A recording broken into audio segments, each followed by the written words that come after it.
Welcome TimeBeat Breaking News channel. Here are our breaking news today. 1. Sydney Dam set to overflow as deluge causes flooding on NSW mid-north coast moves south. 2. NASA completes major test on rocket that could take humans back to the moon. Sydney Dam set to overflow as deluge causes flooding on NSW mid-north coast moves south. By Sarah Swain, 6:36 p.m. March 19, 2021. Sydney's Warragamba Dam is expected to overflow at the weekend, as the deluge of rain expands from the worst-hit NSW mid-north coast to further south including the Hunter region, Sydney and Illawarra.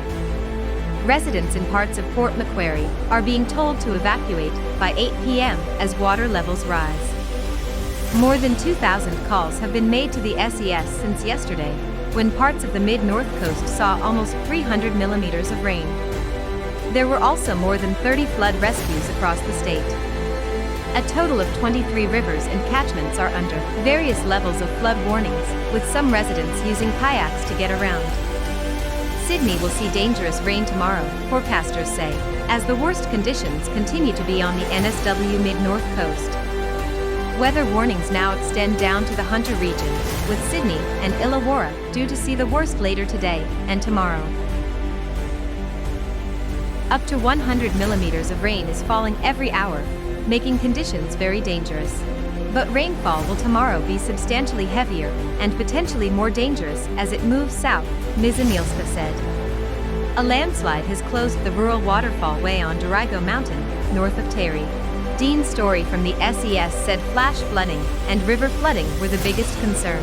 Swells of up to 5 m are predicted with significant winds. Conditions will ease on Sunday, before rain moves inland on Monday and Tuesday. Many places across the state have topped 100 millimeters of rain in 24 hours. Rain gauges right along the coast recorded staggering figures yesterday, with a month's worth of rain dumped in as little as 3 hours. Seven Oaks, between Port Macquarie and Yamba, copped the worst of it, with 289 millimeters from 9 a.m. yesterday to 5 a.m. today. Nearby Kempsey had 179 millimeters of rainfall since. Albadilla clocked 214 millimeters, and Blacksmiths in Lake Macquarie received 187 millimeters. NASA completes major test on rocket that could take humans back to the moon.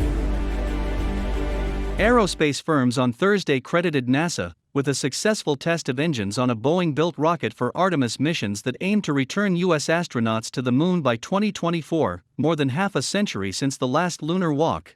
NASA simulated a launch by firing the engines of the core stage of the Space Launch System, SLS, rocket while it was anchored to a tower at its Stennis Space Center in Mississippi. The four RS-25 engines roared to life for the full 8 minutes of the test, and filled the surrounding area and sky with clouds of white smoke. After the engines cut off, NASA employees could be heard applauding on the space agency's live streaming video. NASA aims to send an uncrewed spacecraft to orbit the moon in November and return U.S. astronauts to the moon by 2024, but the SLS program is 3 years behind schedule and nearly $3 billion over budget. It was a much sought-after victory for Boeing after multiple setbacks. President Joe Biden has tapped former Democratic Senator and astronaut Bill Nelson to run the U.S. Space Agency, according to two people familiar with the decision.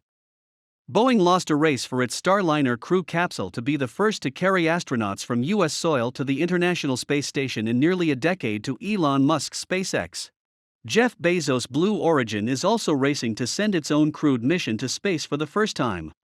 Thank you for watching. We help you stay up to date all the news hourly. Please subscribe our channel to follow up the latest one.